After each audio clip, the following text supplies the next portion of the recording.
Muchas gracias por estar aquí todos. Hoy tendría que estar aquí de moderador Juan Pablo Leiva, pero lamentablemente pues, nos dejó el día 12 de octubre de forma prematura. Él hubiese encantado estar aquí por muchos motivos. Para los que no lo conocéis, pues él ha sido presidente de la SECPAL, él trabajó aquí en Manacor, especialmente le hubiese gustado estar aquí también por esto. Fue el pionero de los cuidados paliativos renales del desarrollo. También fue miembro de la SEN durante muchos años y, bueno, pues ha sido uno de los causantes de que este documento saliese adelante, uno de los pioneros de que saliese adelante. Seguro que nos va a moderar desde arriba, nos está viendo desde arriba y, nada, vamos a empezar dándole un fuerte abrazo, si os parece bien.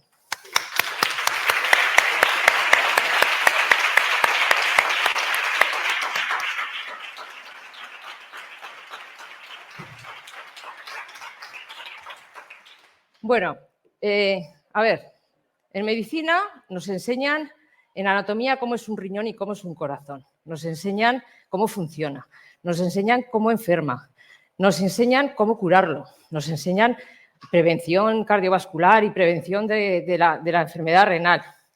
Pero no nos enseñan que ese corazón y ese riñón están dentro de una persona y que esa persona a veces sufre, ¿no? No nos enseñan medicina paliativa, que es lo que es la medicina paliativa. Según la OMS, la medicina paliativa es un tipo de atención que mejora la calidad de vida del paciente y de la familia, de pacientes con enfermedad severa, que alivia el sufrimiento, que se encarga de tratar el dolor, de tratar los síntomas de índole físico, psicosocial y espiritual. O sea, que tiene que ver con el cuidado y el acompañamiento. Y eso debería estar en todos los ámbitos de la medicina. Con esto ya podría estar justificado que este documento saliese adelante. Pero lo cierto es que los pacientes con insuficiencia cardíaca, que muchas veces tienen insuficiencia renal, pues son pacientes ancianos con elevada comorbilidad y que van a necesitar cuidados paliativos. Ya había un documento de consenso en insuficiencia cardíaca de cuidados paliativos, salió el libro el manual de cuidados paliativos renales y parece que hacía falta un documento de consenso que unificara los dos ámbitos. Por eso, pues, ante una necesidad, pues, se reunieron un nefrólogo, un cardiólogo y un paliativista y pensaron que era bueno que este documento saliese adelante. Y contaron con varios expertos de SECPAL, psicólogas, paliativistas, contaron con unos expertos en cardiología y contaron con expertos en nefrología. Y afortunadamente ha salido un documento de consenso que se va a publicar en esta revista, en la revista Frontiers, que es una revista extranjera de libre acceso en el área de cardiovascular y afortunadamente pues hace 3 días se ha aceptado para su publicación.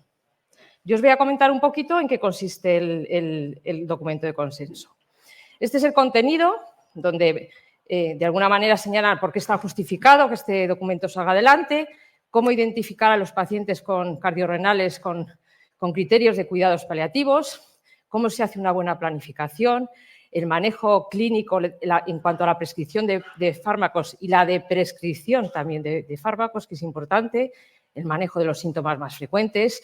Se hace mención sobre las medidas avanzadas, tanto renales como cardiológicas, cómo se debe manejar la situación de últimos días. Y, bueno, vamos a empezar un poquito por qué está justificado en el síndrome cardiorrenal que haya una visión paliativa. Bueno, no os voy a decir la definición, que ya todos lo sabéis. Es un trastorno donde la disfunción primaria cardíaca produce daño renal o viceversa. El 50% de los pacientes con insuficiencia cardíaca muestra algún tipo de afectación renal. Se clasifica la clasificación clásica de Ronco, pues los cuidados paliativos pueden estar justificados en cada tipo de esta clasificación, pero generalmente el documento se va a referir a pacientes que tienen daño renal y daño cardíaco. Generalmente va a ser el tipo 4. ¿Y por qué el tipo 4? Porque los pacientes con insuficiencia renal pues, se mueren de causa cardiovascular, tienen muchísima patología cardíaca. Incluso este artículo reciente refleja que el 50% de los pacientes tienen cardiopatía isquémica asintomática, o sea que tienen mucha carga cardiovascular. Y esta foto que la publicó Javier Díez, que a mí me gusta mucho, justifica un poco también las alteraciones estructurales y funcionales que están implicadas en las manifestaciones cardiovasculares del síndrome cardiorrenal, porque no solamente es el corazón, es el vaso. Y esto va a justificar las alteraciones renales y cardíacas de que estos pacientes tengan mayor mortalidad, mayor incidencia de insuficiencia cardíaca, mayor patología valvular, mayor incidencia de arritmias y mayor incidencia de muerte súbita.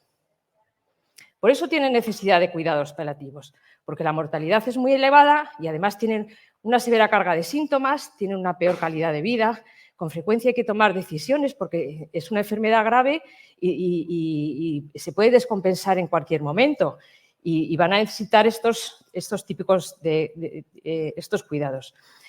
La segunda parte habla de cómo identificar a los pacientes con necesidades de cuidados paliativos y aboga por hacer una valoración geriátrica integral. Si hacemos una valoración geriátrica integral en estos pacientes, pues vamos a identificar muchísimos problemas y muchos de ellos solucionables.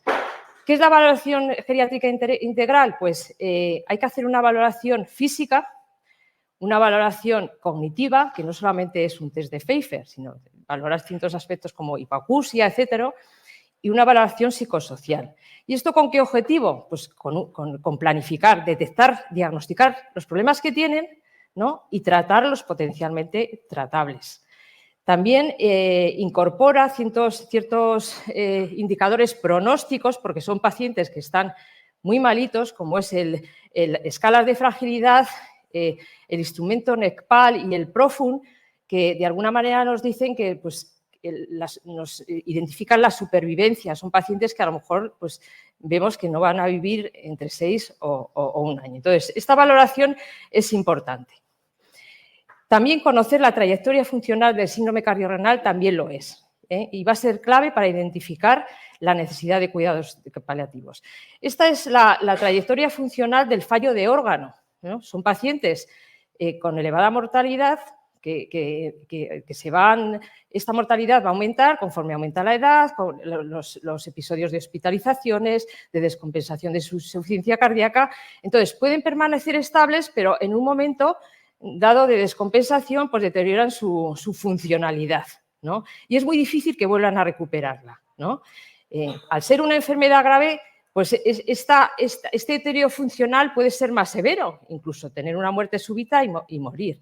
Esta trayectoria funcional hay que identificarla, porque cuando están en esta trayectoria en verde, pues quizás a lo mejor tengamos que parar un poquito y limitarnos a adecuar el esfuerzo terapéutico. Entonces, es un modelo de integrado, de soporte y cuidados paliativos. La trayectoria funcional es importante, pero también es importante conocer los factores pronósticos que nos van a decir que ese paciente va a ir mal, ¿no? La edad es un factor pronóstico, pero de forma aislada no. Pero si tiene una comorbilidad elevada, deterioro funcional, un estado nutricional malo, ¿no? Fragilidad, síntomas múltiples. Estos son factores pronósticos típicos de la insuficiencia renal, pues son los que nos va a decir que realmente estos pacientes tienen necesidad de cuidados paliativos. Hay algunos predictores pronósticos que son típicos de la insuficiencia renal, que los conocéis todos, como puede ser la velocidad de pérdida de la función renal. No es lo mismo una nefropatía tubulointersticial que una nefropatía proteinúrica. Y a nivel cardíaco, pues las exacerbaciones de insuficiencia cardíaca de repetición o la intolerancia de tratamiento médico, pacientes hemodinámicamente inestables o una fracción de eyección baja, pues es un factor pronóstico que tenemos que valorar. ¿Cuándo implantar los cuidados paliativos en estos pacientes? Pues desde el diagnóstico de la enfermedad hasta el final de los días. Incluso va más allá, la atención al duelo de los familiares. Entonces, inicialmente los tratamientos de soporte serán mayores, pero conforme avanza la enfermedad, pues avanzaremos en el tema de cuidados paliativos. Pero en cada trayectoria funcional tenemos que tener una comunicación detallada con el paciente y la familia, hacer una valoración pronóstica, controlar los síntomas, controlar el dolor y apoyarle en toda su trayectoria.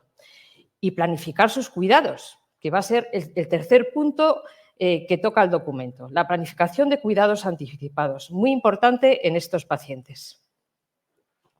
La planificación de cuidados anticipados, esta parte nos ayudó a hacerla Elena, que pertenece a la Asociación Española de Planificación Compartida de la Atención, y básicamente pues, ayuda al paciente a identificarse con la enfermedad que tiene, con el pronóstico que tiene, hacer toma de decisiones en cada momento, investigar los valores y las preferencias del paciente y documentarlo en la historia clínica. Y si en un momento dado hay una descompensación, pues eso ha de ser de gran ayuda tanto al paciente como a los familiares como al equipo que lo lleva.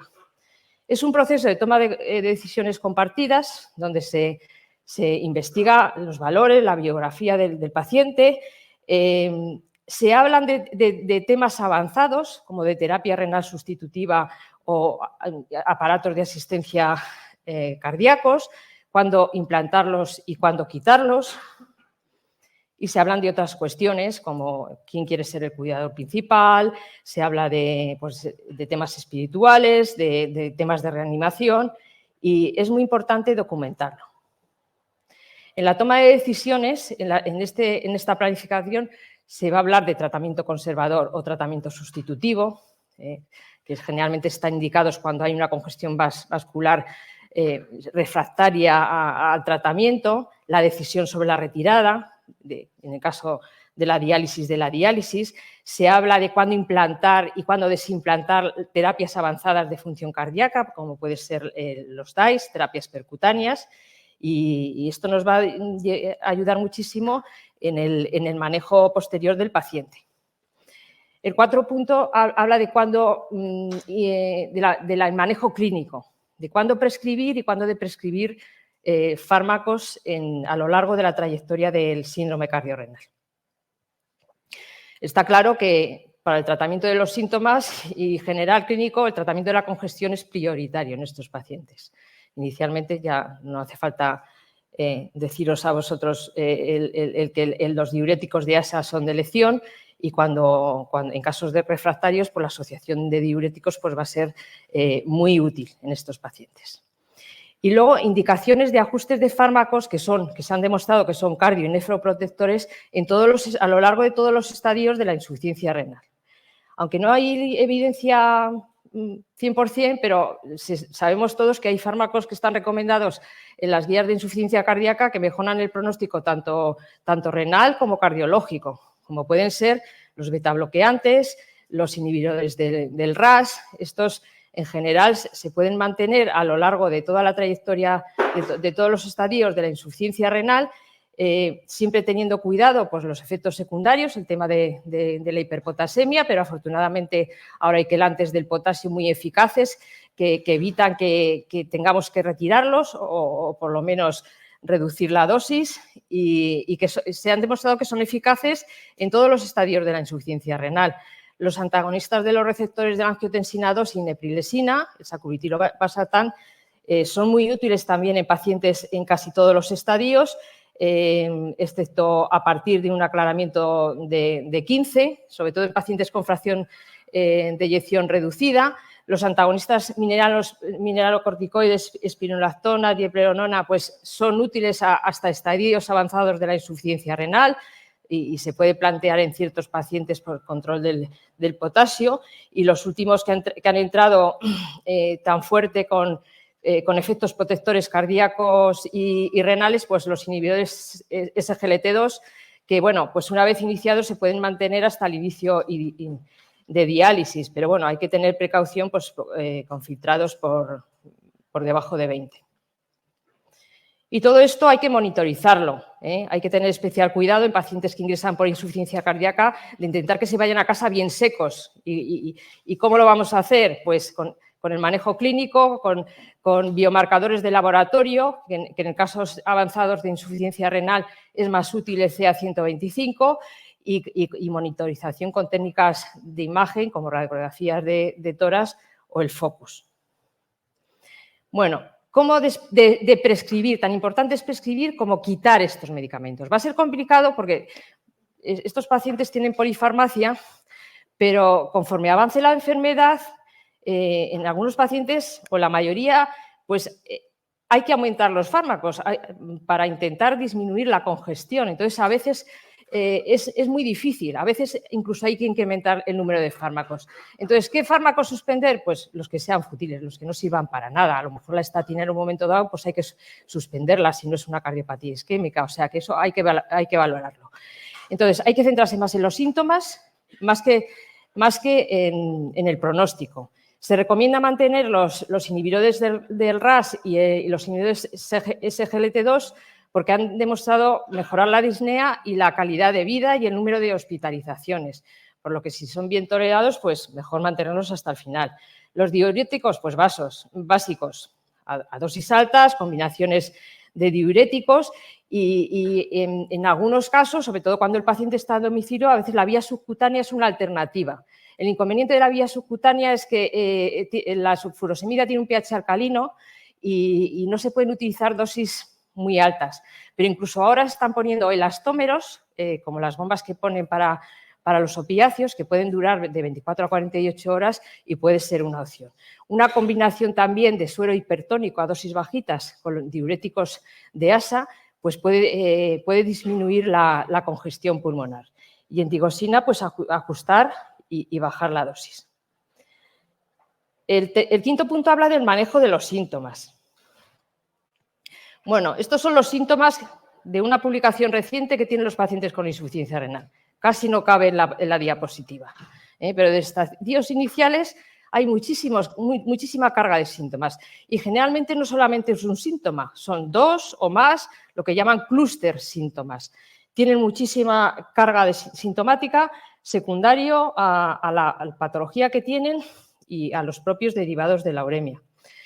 Los pacientes con síndrome cardiorrenal, pues los síntomas más frecuentes son la disnea, el dolor y la astenia, y estos síntomas se van aumentando de intensidad conforme empeora la enfermedad.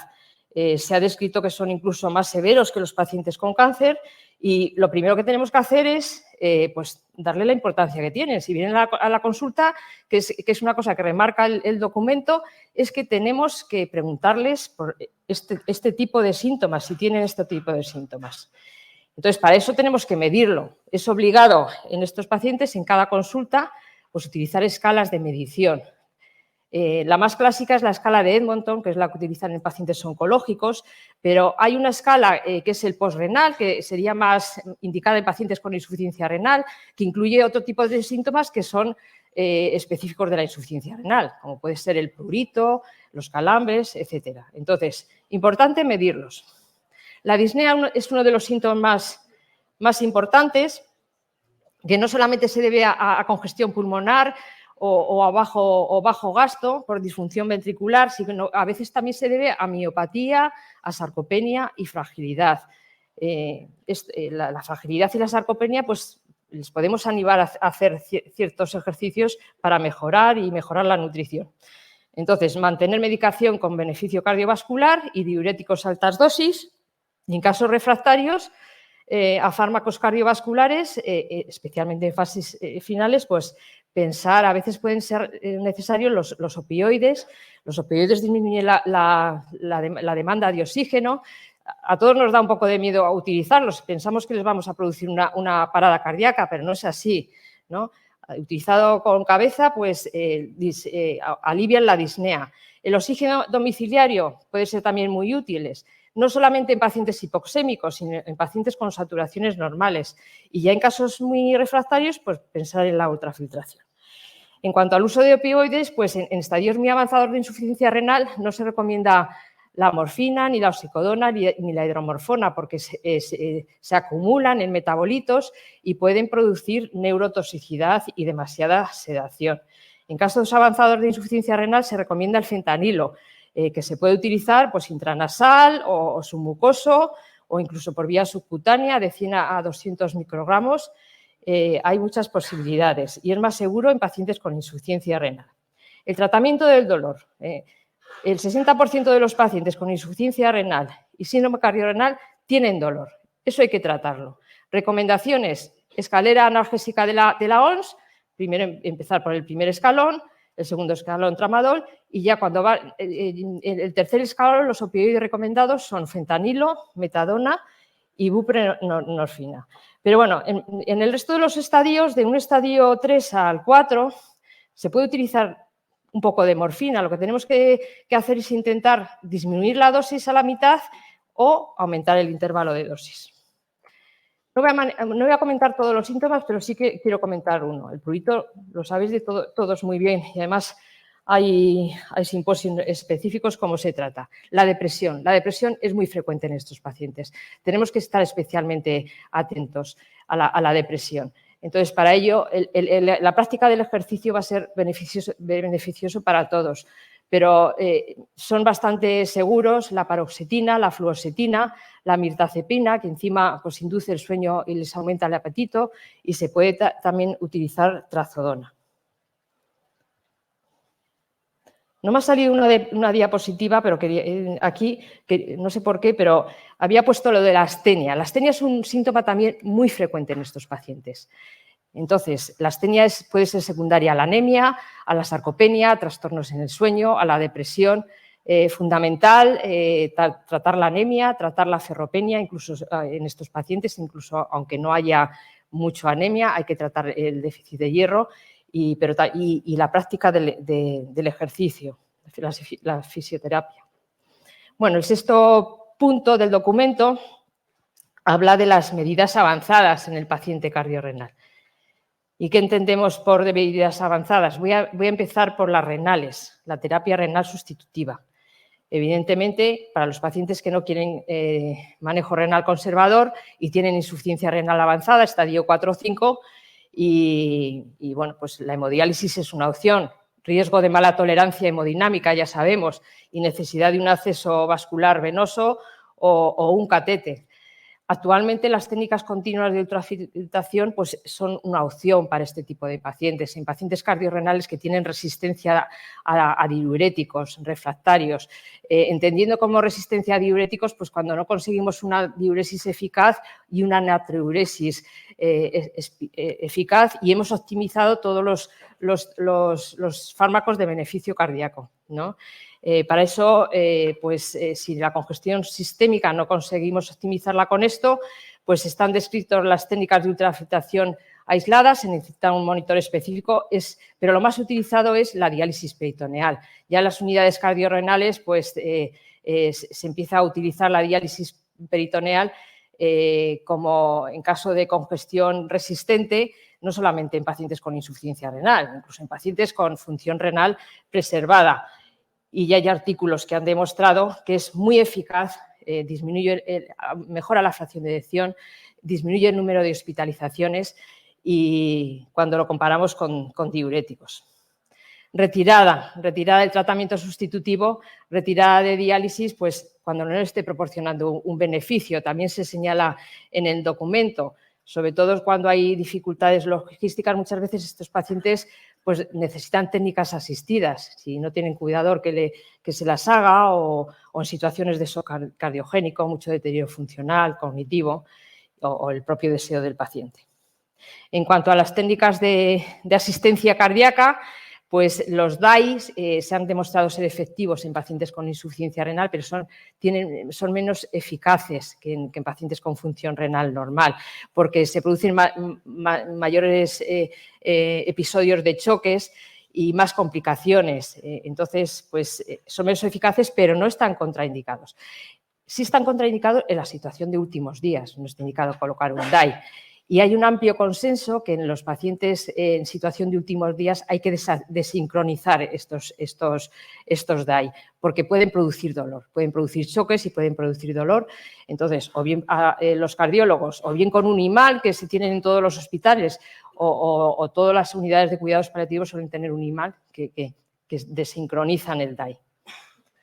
El levosimendan se ha demostrado, es un inmunotrópico positivo que se ha demostrado que es eficaz en reducir la incidencia del síndrome cardiorrenal.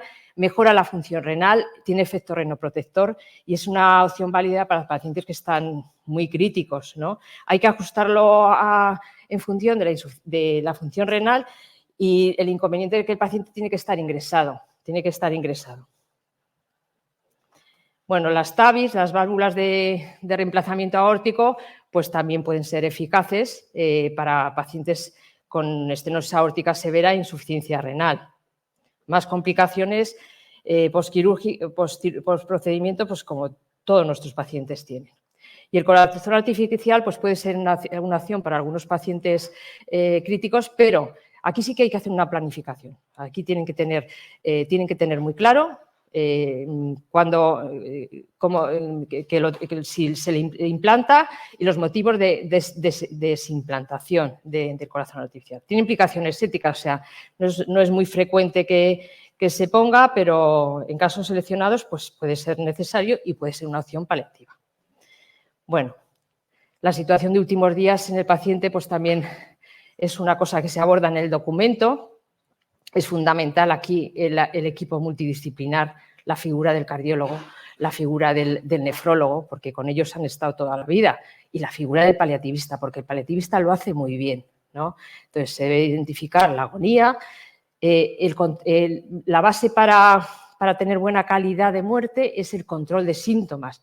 Entonces, en estos pacientes, controlar el dolor, controlar la disnea, el delirio y bueno, discontinuar si están en diálisis la terapia renal sustitutiva, evidentemente, y si tienen dispositivos, pues desincronizar el DAI. Con los marcapasos no hay que hacer nada.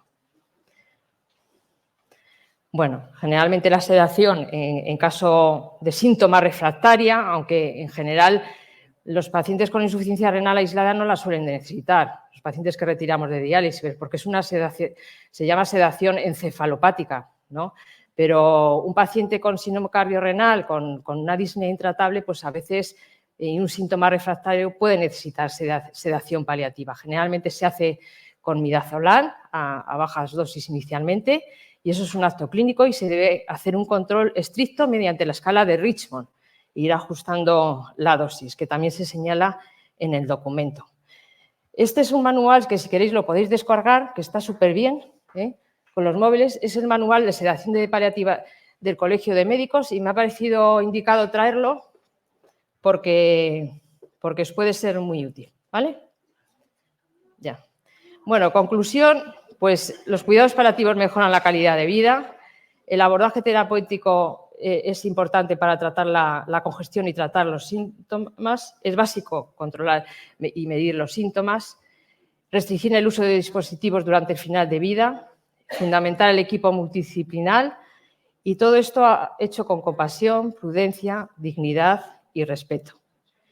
Y simplemente comentar, pues nada, a Juan Pablo le hubiese gustado tener una foto similar a esta de cuando se presentó el libro de cuidados paliativos renales, pues con este documento. Nos ha dejado con el corazón partido, pero bueno, simplemente decir que a raíz de que va a salir este documento publicado, pues nos acordaremos de él con mucho cariño. Muchas gracias.